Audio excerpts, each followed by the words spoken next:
Olá, amigos e amigas. Boa noite. Estamos começando aqui mais uma live. Hoje, dia 7/11 de 2007. 7 de novembro de 2017. Perdão. 2007 já passou há muito tempo. E hoje nós vamos falar de um tema que eu também considero muito recorrente, pelo menos na minha prática clínica, que é sobre carência afetiva. Quero poder discutir aqui seus possíveis desdobramentos, tanto quanto algumas de suas possíveis causas. Isso porque não podemos ter a menor pretensão, sobretudo num curto espaço de tempo, de esgotar uma diversidade imensa de possibilidades de como se forma, no final das contas, a operação da carência no nosso funcionamento afetivo. Ok? Portanto, quero convidar você a caminhar aqui comigo, seguindo aquele nosso mesmo procedimento de todas as lives, onde nas primeiras meia hora eu estarei problematizando o nosso tema aqui, e nas últimas meia hora estará sendo aberto um espaço para debate, discussão, dúvidas, depoimentos e colocações que também possam vir a acrescentar e enriquecer a nossa conversa aqui, ok? Como de sempre, antes de a gente engrenar aqui no nosso assunto, propriamente dito, eu estou indo aqui no meu dispositivo móvel para fazer os devidos compartilhamentos para que possamos chamar a atenção do maior número de pessoas possíveis para participar aqui ao vivo com a gente. Tá? Isso não desfaz a importância de, se você tiver ocasião, de estar assistindo posteriormente a data da gravação ao vivo aqui. Até porque a mensagem aqui produzida vai ficar registrada no meu mural aqui, tanto lá no meu mural pessoal, quanto aqui na minha fanpage, Felipe Nazarete, psicólogo clínico, como também vai ser colocado no meu canal no YouTube, a quem eu incentivo, a todo aquele que gostar e estiver aqui acompanhando o trabalho, que assine o canal, né, que se inscreva no canal, curta os vídeos para que a gente possa estar tendo uma boa circulação e a gente possa estar tendo aí a possibilidade de enriquecer esse trabalho de forma a ajudar pessoas, a disseminar o esclarecimento. Enfim, vamos então aqui aos compartilhamentos. Eu vou compartilhar aqui primeiro no meu mural.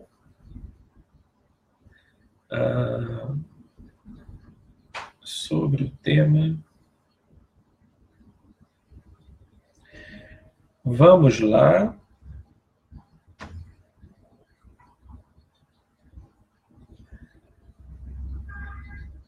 Isso. Aqui está indo, pronto. No meu mural já foi, agora eu também vou publicar aqui numa outra página que eu administro. Só um instante, a gente já está chegando lá.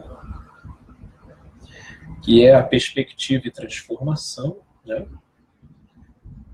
Para a gente chamar aí a atenção de todo mundo. Pronto, já foi. Agora vamos seguir juntos aqui, tá? Já vou de imediato entrar no nosso tema, para que quem esteja também aqui acompanhando depois, sorte esses primeiros minutos aqui, nos acompanhando sem perder o fio da meada e sem desanimar. Perdão, eu estou aqui só pareando aqui o dispositivo móvel aqui com a gravação que eu estou fazendo, porque isso vai me possibilitar, posteriormente, a interagir com vocês, a ver as mensagens e tudo mais. Ok? Então, vamos juntos. Carência afetiva. está aí uma questão muito presente no nosso cotidiano. Em primeiro lugar, eu acho que fica muito importante a gente salientar o fato de que carência afetiva todos nós temos. Carência afetiva em si mesmo não é doença, não é? Inclusive, na história mítica de Adão e Eva, mesmo na pressuposição de Adão antes da queda, entendendo-se por conseguinte a sua composição anímica e psicológica no seu estado perfeito, perfeitamente ajustada, ele já, naquele patamar, sentia a falta de uma companheira, de uma companhia. E assim foi feito, de acordo com aquilo que se considerou idôneo para Adão. Logo, a gente fica preso a toda uma marginalização da carência, como se uma pessoa que não sente necessidade de caminhar ao lado de outra fosse de uma elaboração supostamente superior a quem sente uma determinada carência desse tipo de troca e desse tipo de afeto. Todavia, a carência propriamente dito, ela em si não configura uma patologia. Todavia, diferente da pulsão, por exemplo, da fome, que é uma exigência instintual mais essencial, onde se você ficar sem comer, você morre, diferentemente, a pulsão sexual também é instintual, mas não necessariamente te leva à morte caso você não satisfaça as suas exigências. Porém, é absolutamente natural que essas exigências se estabeleçam, bem como a vontade de dormir, a vontade de comer e todos aqueles movimentos pertinentes à nossa instintualidade básica. Agora, assim como podem se criar anomalias nas nossas instintualidades básicas, na punção do ato de comer, você pode desenvolver uma série de transtornos alimentares. No instinto relativo ao sono, você pode desenvolver tanto insônia quanto hipersonia.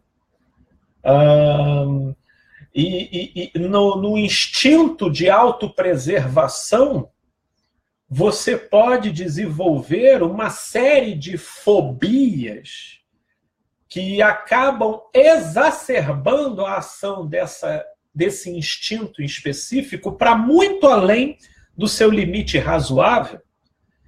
E não teria como ser diferente relativo à questão da carência afetiva, que, a grosso modo, poderíamos dizer ser uma ramificação da pulsão sexual, do instinto sexual. Agora, como tudo na gente, tendo o seu devido potencial para um funcionamento harmonioso, pode ser atravessado, seja por predisposições genéticas, seja pelas vivências do sujeito no curso da vida, podem ser atravessados por obstáculos, desafios, questões, traumas e sensibilidades que vão colaborar para a construção de um desenho todo específico no funcionamento daqueles instintos, seja o da fome, seja o de autopreservação, seja o sexual. No que diz respeito à carência, então, levando em consideração que a gente não tem como refletir e meditar sobre esse tema sem levar em consideração o seu fator saudável. Sim, o seu fator saudável. É bom compartilhar a vida com alguém. E o desejar isso, muito mais, para muito além de uma fraqueza, de uma suscetibilidade mórbida, é um funcionamento anímico saudável. Todavia, uma das organizações humanas, uma das instituições humanas, que pela via da sua moral facilitou a marginalização desse sentimento como algo supostamente desfavorável e que debita do seu valor de caráter e supostamente da sua saúde de ser, foi a religião, especialmente o cristianismo. Isso porque muitas vertentes da religião, e especialmente o cristianismo, sempre engasgaram com a sexualidade.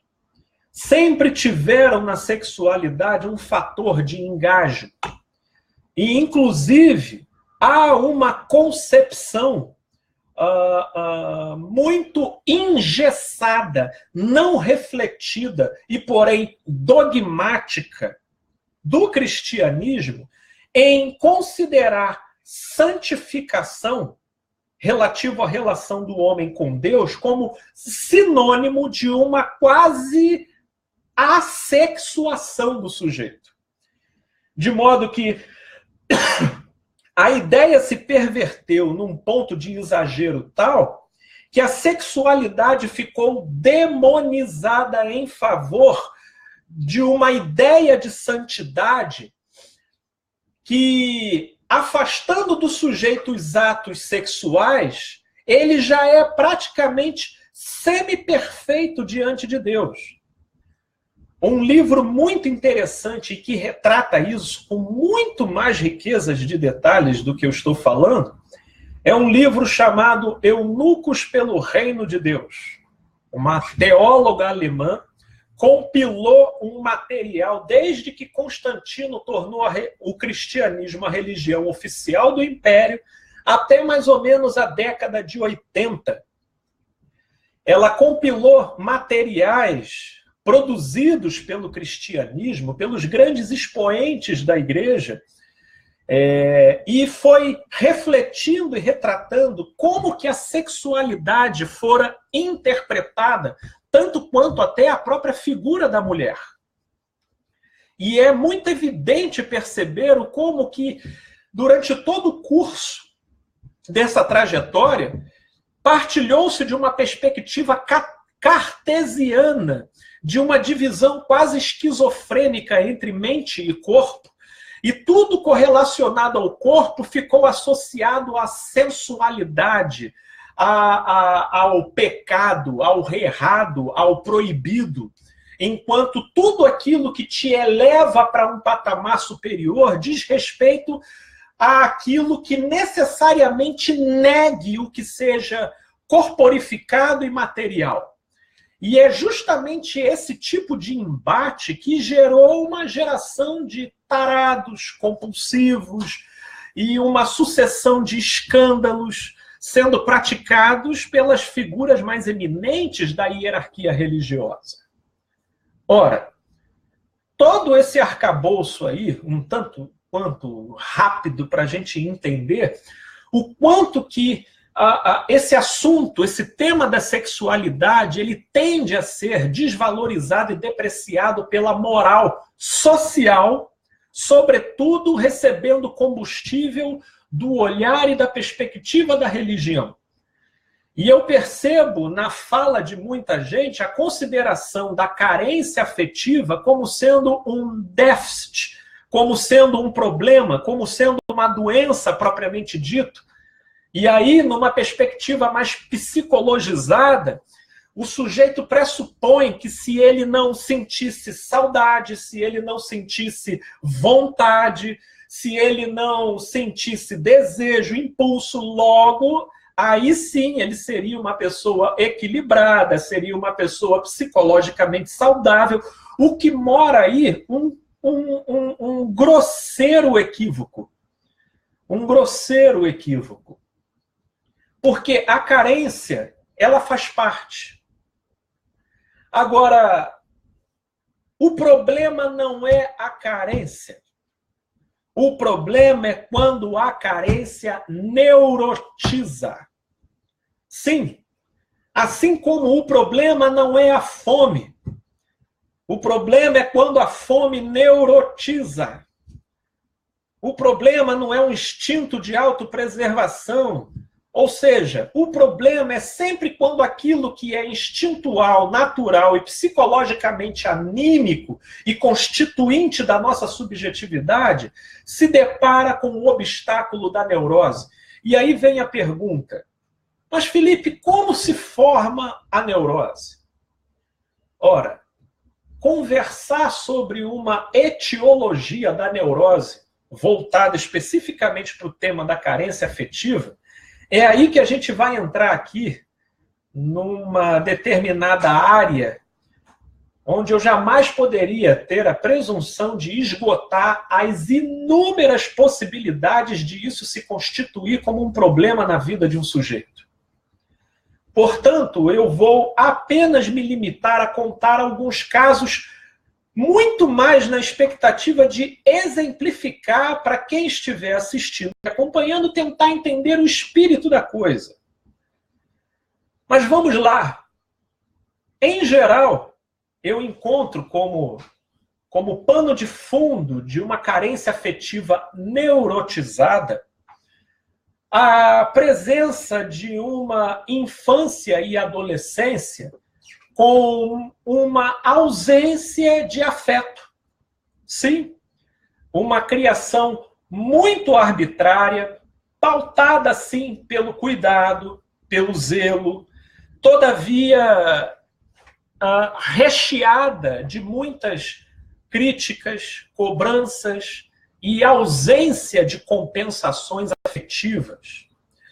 Isso, no decorrer do desenvolvimento do sujeito, vai gerando uma exacerbação da carência afetiva, que, uma vez não encontrando nas principais figuras da criação e do processo de projeção na formação da subjetividade, o sujeito tira essa projeção dos pais e vai lançar essa projeção, às vezes, numa instituição, vai lançar essa projeção, às vezes, num time, e, como nos é muito comum de observar, por vezes vai deslocar essa projeção para um relacionamento amoroso.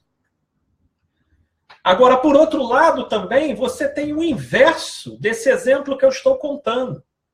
Você tem o caso daquelas pessoas que receberam um afeto tão exagerado que, no seu apego e identificação estabelecida com esse ambiente familiar extremamente, e por isso, às vezes, adoecidamente acolhedor, que uma situação como essa acaba propiciando uma espécie de simbiose psicológica do sujeito com aquele tipo de configuração afetiva. De modo que, pela razão que for, quando ele sai vida afora para poder desenvolver a sua própria individuação, a sua própria trajetória, frequentemente ele se vê numa carência idealizada, fadada à frustração, porque ele passa a vida fora alternando companhias, mas sem jamais encontrar o que ele um dia experimentou no seio familiar. Você tem também o surgimento da carência afetiva depois de desastres amorosos excessivos. Por vezes, a pessoa ela até passou por uma criação razoável, teve, sim, uma relação de afeto positiva e saudável com os pais. Mas eu vejo muita gente que entra em determinados relacionamentos favorecido pela segurança que ela construiu no relacionamento saudável que ela teve na família dela, e ela sai para vivenciar a sua vida amorosa com uma certa pretensão de super-herói, de Cristo, o retorno. E aí ela arruma um sujeito problema, e sujeito, eu quero dizer, sem discriminação de gênero. Pode ser tanto homem quanto mulher. E ele começa a se fazer médico ou médica daquela relação, suportando o insuportável. Insistindo em acreditar que a pessoa possa mudar. E é justamente essa insistência que, associado com a maneira agressiva de o outro tratar, diminuir, depreciar, agir com deslealdade e infidelidade, vai, com o passar do tempo, não só golpeando essa síndrome de super-herói, mas desfazendo toda aquela segurança e conforto que a pessoa amealhou na vivência de um ambiente familiar saudável. E ela começa a ser visitada pelo sentimento oposto de tudo que ela um dia viveu. E quando aquele relacionamento finalmente termina, a alma dela está em frangalhos. Logo, a carência afetiva vai se tornar extremamente predatória, compulsiva e incontrolável. Isso porque a carência afetiva neurotizada ela tem uma profunda associação com uma autoimagem alquebrada, negativa, negativada por um eu que começa a trabalhar com a lógica de que porque eu não encontro alguém à altura, ou se porque eu não consigo desenvolver algo a longo prazo, ou se eu não desperto os desejos necessários, logo é porque eu sou um problema, eu não sou merecedor, ou seja, começa a estabelecer sentenças para o próprio ser, sentenças essas que fomentam a carência, deixando a pessoa mais suscetível para qualquer oportunidade que se insinue diante dela. Porque é aí que recai o grande problema da carência afetiva. Ela mina as defesas da consciência relativo ao seu discernimento da realidade com que ela está lidando. E no tempo em que a pessoa passa sozinha, ela cultiva tantos pensamentos autodepreciativos que quando finalmente ela desperta a atenção de alguém, ela se sente na necessidade de gratificar essa atenção, porque é uma atenção que, por mais que dê todos os indícios de rabuda, o simples fato de a pessoa despertar o interesse para ela já é uma certa gratificação inconsciente que faz aliviar dentro dela a sensação cruel de menos-valia que ela alimenta o tempo todo. E aí ela acaba caindo, obviamente, no conto do vigário. É aí que se acabam caindo na mão de cafajestes, de aproveitadores da alma humana, de abutres. A carência também, a carência afetiva, é uma coisa que se encontra muito travestida de bondade. Sim, isso porque a fobia de se sentir sozinha, relacionado à forma como a pessoa não aceita o próprio corpo, não aceita a si mesmo, nutre dentro de si um complexo de inferioridade, cuja origem pode ser a mais diversa, dependendo do que a pessoa vivenciou no passado.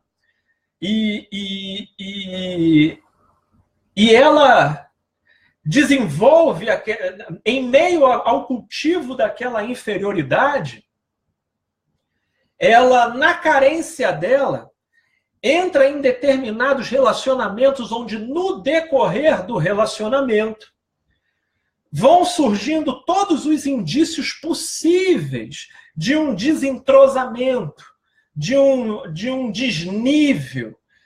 E a relação vai se tornando extremamente tóxica.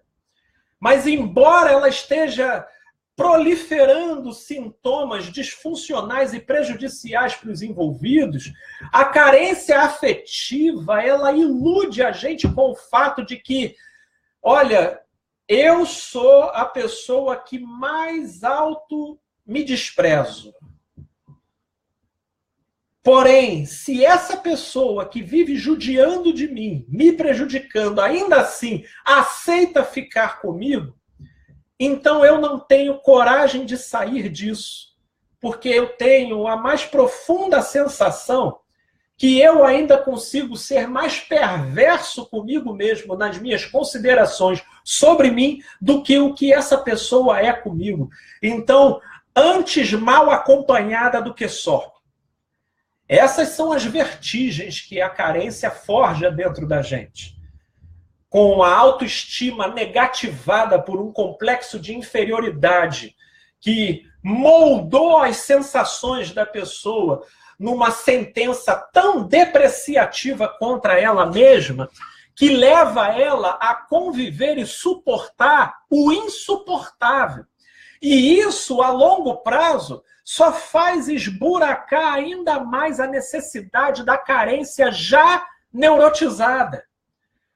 Porque com o ânimo alquebrado, a autoestima esfacelada, é aí que a pessoa não encontra nada dentro de si como motivação para tomar a atitude necessária para resolver aquele problema. Porque, no fundo, ela não tem coragem, ela não tem forças, ela sequer tem uma concepção sobre si mesma. Ora, a carência afetiva, ela pode pulsar dentro da gente, mas acredite, ela pode não necessariamente dominar os nossos comportamentos. O fato é que a gente vive num mundo onde tudo ao nosso redor parece que só constrói um ideal de vida necessariamente partilhado com outra pessoa. E é pela via da sugestão que a gente acaba entendendo a necessidade de um relacionamento como condição sine qua non para ser feliz nessa vida. E aí a gente introniza esse instinto, pelo menos nas nossas considerações e leituras daquilo que seja para nós uma necessidade, a gente coloca essa questão num pódio extremamente elevado das nossas considerações, e quando assim a gente age, necessariamente a nossa energia vai ser mobilizada da mesma maneira. Porque, na verdade, nós somos aquilo que nós acreditamos ser. E são as nossas crenças que vão moldando a forma de funcionamento da nossa energia. E se você, e na sua leitura de mundo, você entende que um fator sine qua non para a sua felicidade se dá pelo fato de você necessariamente ter que se relacionar com alguém, então é aí que você forjou a ambiência favorável para que a carência se neurotize em você. Porque no final das contas você acredita nisso. Logo, aquilo que é apenas um desconforto será promovido ao patamar de necessidade. E aquilo que funciona na gente como necessidade cria uma exigência desconfortável demais que acaba embaralhando o discernimento e a sensatez da nossa avaliação diante da vida, nos deixando, consequentemente, mais suscetíveis para as armadilhas dessa vida, e que se escondem atrás de discursos muito bonitos, se escondem atrás de aparências, se escondem atrás de objetos de valor e de status das considerações da moral dos homens. Sim, por trás de todas essas prerrogativas da aparência, se esconde uma realidade outra que você só discerne se a carência não lhe for neurotizada e se ela estiver dentro de um patamar que seja administrável para a consciência. E aí vem a pergunta, mas Felipe, quando que a carência estaria no nível do que a consciência pode administrar? Ora, quando você entender que nada te proíbe de relacionar, de se relacionar com quem quer que seja, mas que pela via do discernimento você já consegue perceber indícios e sinais em pessoas que não carregam a compatibilidade de se desenvolver algo profundo em você, algo profundo com você numa relação. E esse tipo de percepção, que apesar do desejo e até da curiosidade, te possibilita negar uma oportunidade visando uma finalidade mais proveitosa lá na frente, é sinal de que, apesar de a carência pulsar em você, ela está ao alcance da administração da sua consciência.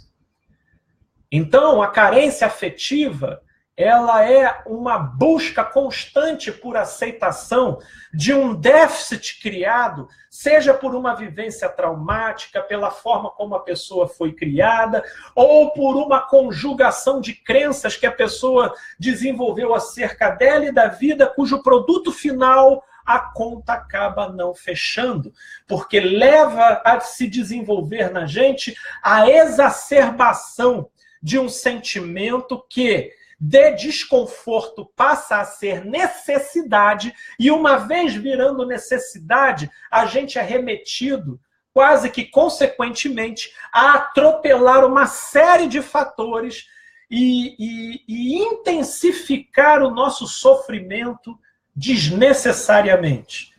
E a intensificação e o prolongamento desse sofrimento só vai esburacando e fomentando ainda mais a carência, que é o que eu observo acontecer na maioria das vezes. Ora, aí vem a grande pergunta, embora eu já esteja aqui extrapolando as primeiras meia hora da nossa programação, mas eu não poderia dizer, ou pelo menos de refletir aqui com vocês acerca de possibilidades gerais do que... E aí, Felipe? Como lidar com uma carência afetiva quando ela se estabelece aí, por exemplo, dentro dos cenários que você mencionou, nos quais eu repito, tudo quanto eu falei aqui não esgota as inúmeras variantes e variáveis que esse tema pode se desdobrar. Falei apenas o que me veio à mente e que, de uma certa forma, eu lido com muita frequência. Todavia, existe uma possibilidade imensa de desdobramentos desse tipo de patologia na forma como esse sentimento se exacerba na gente, né? Portanto, como lidar com isso quando isso se estabelece?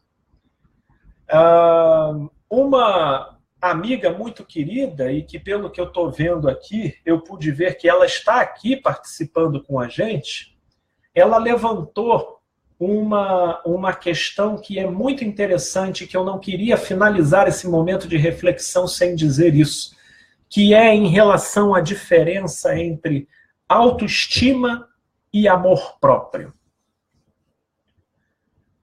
A verdade é que, para a superação da carência patológica, a gente precisa, muito mais do que equilibrar a autoestima, é reconstruir ou até construir o nosso amor próprio. Isso porque a autoestima está muito mais para a sensação. Por isso, ela oscila muito. Já o amor próprio é uma decisão. e uma decisão mobilizada pelo significado que pode se desenvolver na consciência relativa a uma avaliação do contexto no qual você está inserido. E mesmo sentindo um estranho sentimento de ficar, de insistir e de permanecer, todavia, conscientizado do malefício que essa insistência produz em você e, de uma certa forma, em todos os envolvidos, é que a pessoa toma uma decisão por convicção naquilo que ela está entendendo, independente do que ela esteja sentindo. É esse passo que define a primeira construção do que seja amor próprio. É um passo na direção do amor próprio. Isso porque quando eu ouço muita gente falando em amor próprio, tacitamente eu vejo que na concepção dela, esse tipo de conceito está associado a sentimento. E uma vez associado a sentimento, a pessoa acha que não tem amor próprio pelo simples fato de não sentir uma vontade, uma coragem espontânea a nível de sensação para sair daquela situação no qual ela se vê sofrendo. Saiba, você não vai conseguir sair dessa situação pela via desse tipo de movimento psicológico dentro de você. Ou a gente decide, movidos por uma convicção do que a gente está entendendo do contexto no qual estamos inseridos, ou, se formos aguardar a colaboração dos nossos sentimentos para dar aquele impulso de coragem, isso praticamente não vai acontecer e é até contraditório que aconteça, uma vez que a relação em si, adoecida, só faz reforçar os aspectos negativos, de modo que você já cultivando sensações negativas e tais sensações sendo o tempo todo confirmadas e reforçadas por um relacionamento adoecido, como é que você espera aparecer uma coragem espontânea, associando que isso seja supostamente amor próprio? Amor próprio não é sentimento. Amor próprio é decisão. Decisão movido por um entendimento, mesmo na contramão dos sentimentos. Esse é o desafio. E é isso que eu gostaria de deixar aqui para a gente pensar. Sendo então nesse caminho, gente, eu vou abrir aqui o espaço para ler. Eu vi que chegaram algumas mensagens, eu não presto atenção. Eu vou então dar uma olhada aqui no fórum aqui de mensagens e vou tentar responder aqui quem interagiu. Nesse meio tempo, gente, se você entender por bem, se você estiver aqui online, desejar deixar a sua questão, a hora é essa. Pode trazer o seu depoimento, a sua fala, a sua dúvida e até a sua contribuição dentro de aspectos que lhe vieram à mente e que você não percebeu que foi falado aqui, mas que você entende que possa acrescentar e enriquecer aqui a nossa conversa. Fique à vontade. Então, vamos para as mensagens. Eu tive aqui a primeira mensagem da minha amiga Lorena, que está aqui presente. Olá, Felipe, boa noite, minha amiga. Obrigado pela sua presença de sempre aqui, viu? Eu tenho a querida Norma. Olá, Norma, que bom que hoje foi possível você estar participando aqui com a gente, viu? Boa noite, querido amigo. Doutor Felipe, obrigado, querida, pela sua presença. Fique à vontade, espero que seja de bom proveito. A minha amiga Diva Helena. Oi, Felipe, boa noite. Oi, querida Diva. Boa noite, minha amiga. Obrigado pelo seu apoio e a sua presença de sempre, viu?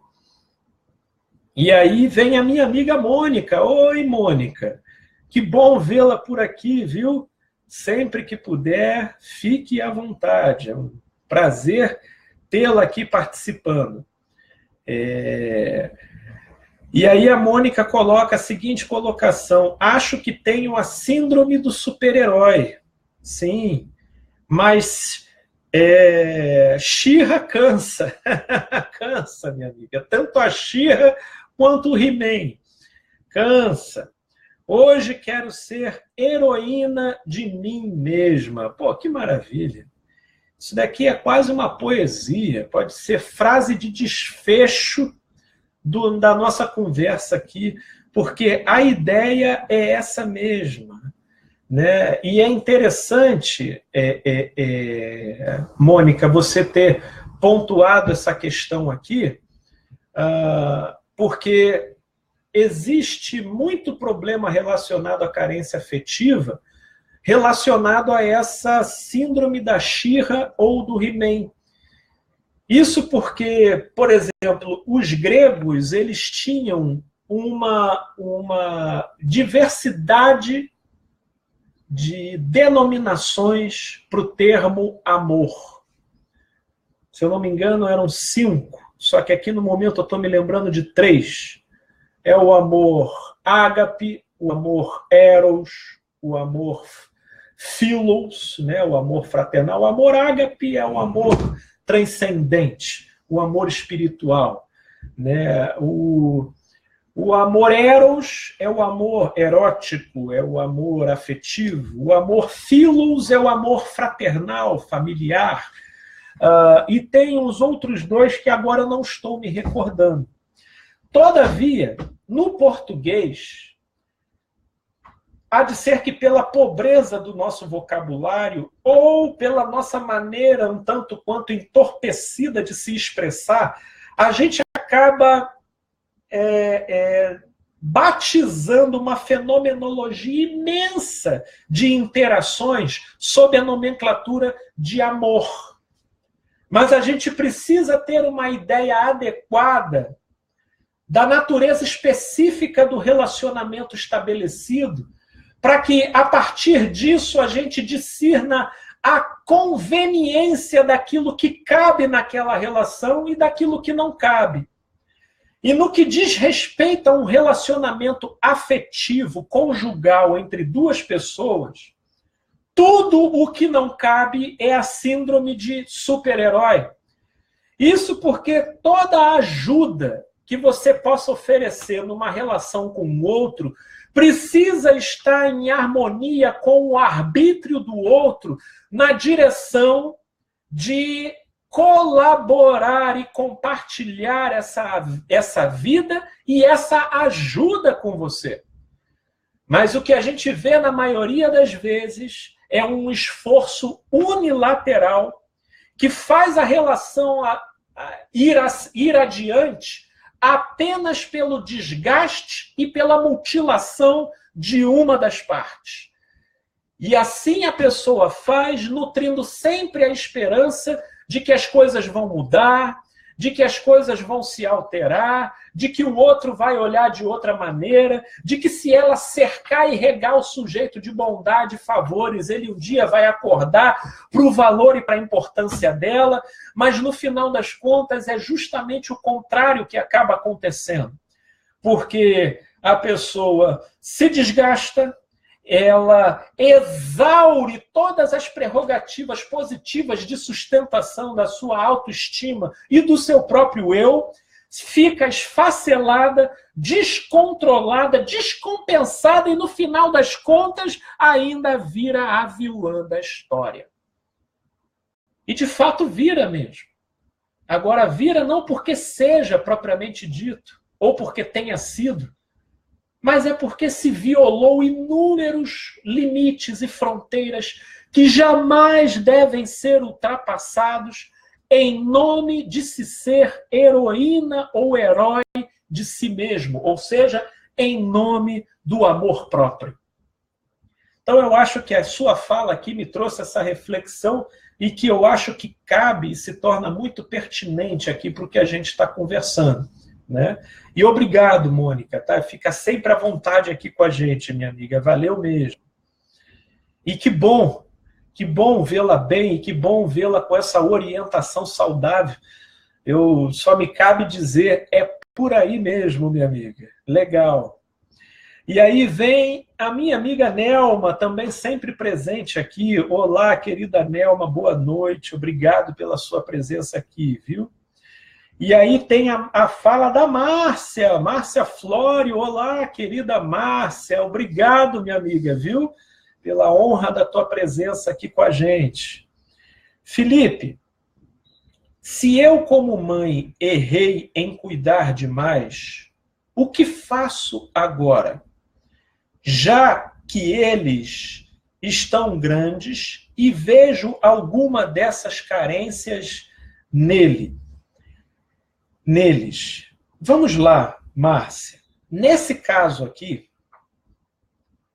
uma vez que os seus filhos já estão grandes e você percebe carências neles, e na sua reflexão você percebe que isso possa ter alguma interconexão com equívocos ou possíveis exageros no seu tratamento junto com eles, a única intervenção que te cabe, minha amiga, é o diálogo. É o diálogo. É a conversa. Sem forçações, sem exageros. Tão somente conversas.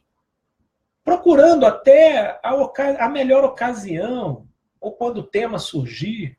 E aí você faz pontuações daquilo que a sua percepção está capturando. Ou capturou, ou entendeu acerca da coisa. Mas uma coisa que é importante a gente aqui também perceber, tá, Márcio?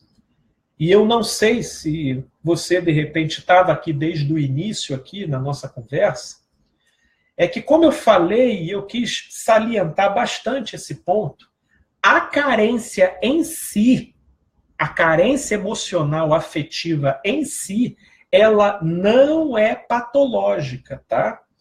Ela partilha de um veio instintual, que é um instinto sexual, e ela se mostra como demanda, assim como inúmeras outras prerrogativas dos nossos instintos.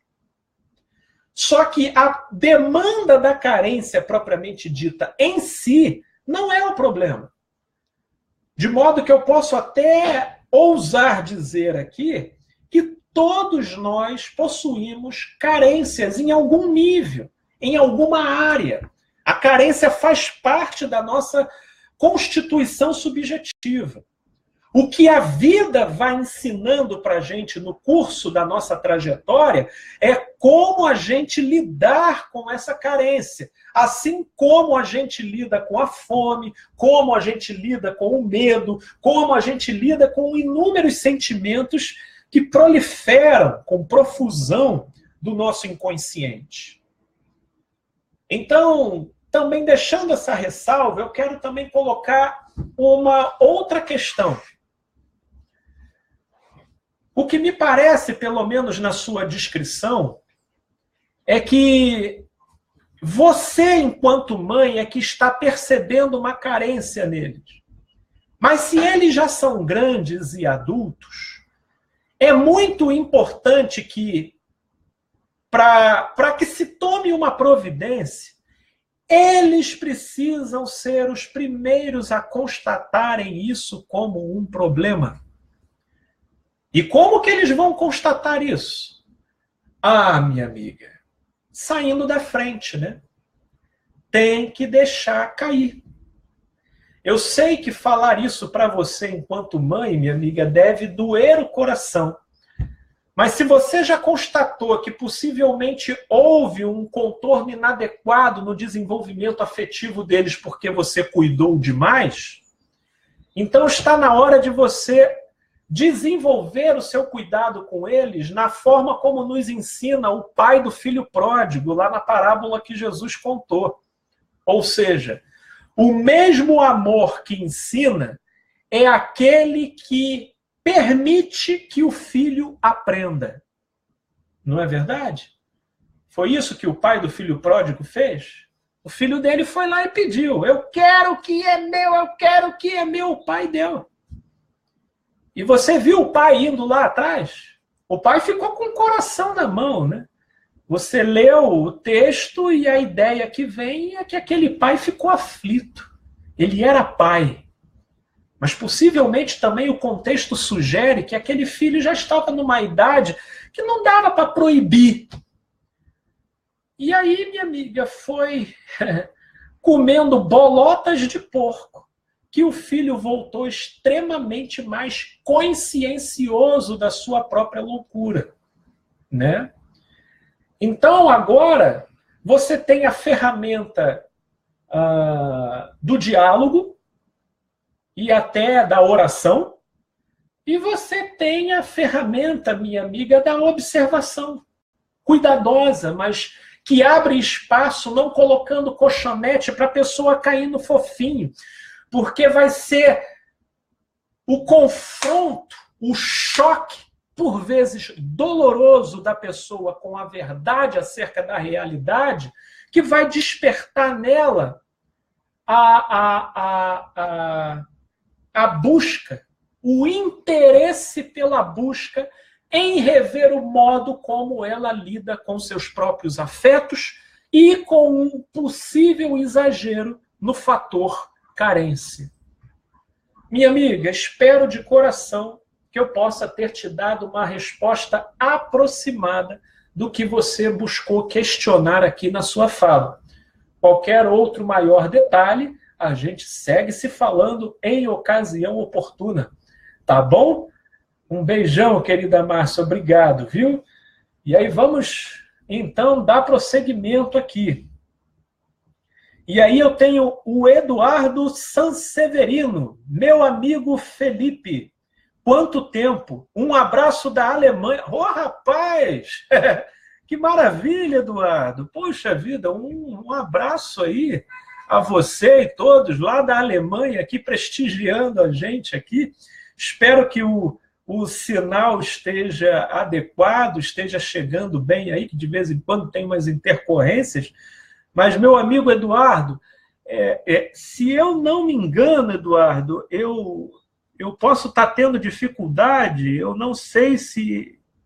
porque a figurinha aqui, depois eu vou ver até da onde, porque não está me vindo em mente aqui, da onde possivelmente, mas olha, de tudo, obrigado pela sua presença, pelo seu prestígio e saudações brasileiras aí, aonde você está, na Alemanha, um beijão, um país que eu muito admiro. Opa, chegou aqui, da Nova Jerusalém. Suspeitei desde o princípio.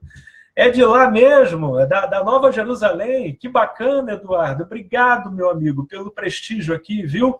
Um beijão em você, e eu estou vendo que tem uma foto aqui da sua família, em você e toda a sua família linda aí, tá?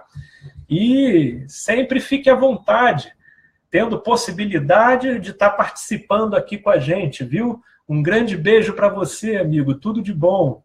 Valeu, meu mano. E aí vem o André. O André é meu irmão. Para quem não conhece, o André é o meu irmão que mora em Barbados. Hoje nós estamos com espectadores internacionais aqui acompanhando a gente. Que bacana, André.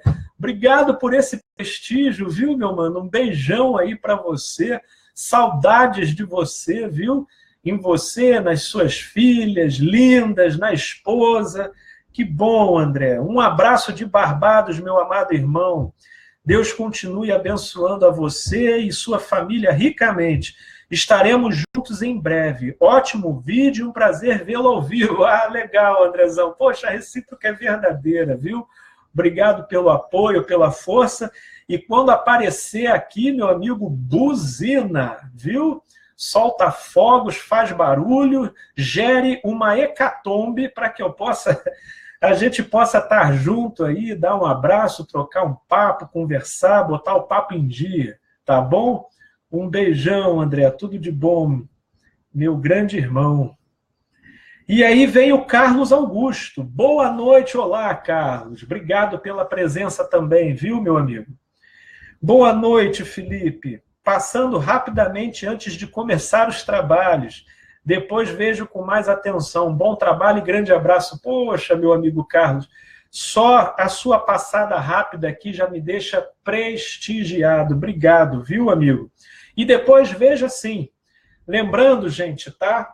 Que agora aqui já fazendo desfecho, que essa gravação vai ficar aqui na minha fanpage, no Facebook, e amanhã ela estará sendo colocada no meu canal no YouTube, onde eu recomendo que vocês possam ir lá se inscrever, olhar o canal, ver os vídeos. Existem muitos vídeos curtos sobre os temas mais variados, tá? Onde eu tento toda semana, pelo menos, colocar. Vai sempre a live que a gente produz aqui, às terças-feiras, e às vezes, ou na quarta ou na quinta, está sempre entrando também um videozinho curto sobre os temas mais variados também do mundo psi, relativos aos dramas da alma humana, tá bom? E aí acompanhe lá, veja, creio que fará bem e acrescentará ao espírito e à consciência, tá? E, amigos, eu vou falar também só mais uma coisa rapidamente. Eu estou esquematizando e repensando, e é muito possível que na terça que vem eu comece a fazer essa live ainda na terça-feira, porém num novo horário, um pouco mais tarde. Isso porque, embora a gente sempre consiga ter uma boa audiência aqui assistindo e interagindo com a gente, eu percebo que se for um pouco mais tarde, a gente consegue ter uma quantidade maior de gente aqui relativa a comentários e dicas que eu já recebi aí no curso do desenvolvimento desse trabalho. Então, eu vou estar no decorrer da semana amadurecendo essa ideia e comunicando isso daí, caso isso de fato se concretize, de na terça-feira que vem, vamos, com a graça de Deus, fazer aqui a nossa live, só que num horário mais tarde, para a gente poder aí abraçar de maneira mais ampla o público que tem desejado acompanhar aqui a transmissão desses programas, tá bom? Gente boa, eu vou, já está praticamente no minuto final, poderia até aqui acrescentar mais algumas coisas acerca do tema, mas tudo que eu possa começar a falar aqui, eu não vou conseguir fazê-lo em menos de 5 minutos, então não vou nem arriscar começar. Eu só tenho mais aqui, Felipe, a transmissão está muito boa, pô, que bom, estou acompanhando com a minha esposa. Gente, um beijão para vocês, viu? Obrigado pela presença aqui, pela companhia. Fiquem super à vontade, inclusive para comentar, trazer dúvidas e enriquecer a nossa conversa. Obrigado, viu, Eduardo? Um beijão para você e que bom que você encontrou aqui, mesmo que em terras distantes. Deus abençoe vocês aí, viu? E, gente boa, é isso aí. Obrigado por todos vocês, até por aqueles que só assistiram e por aqueles que vão assistir depois, quando a gente finalizar aqui. Fiquem sempre à vontade, compartilhem, ajudem a divulgar, se entenderem que cumprem um benefício positivo. Tá bom? Gente boa, é isso. Um beijo em todos. A gente se fala na terça-feira que vem, se Deus quiser. Valeu, gente boa!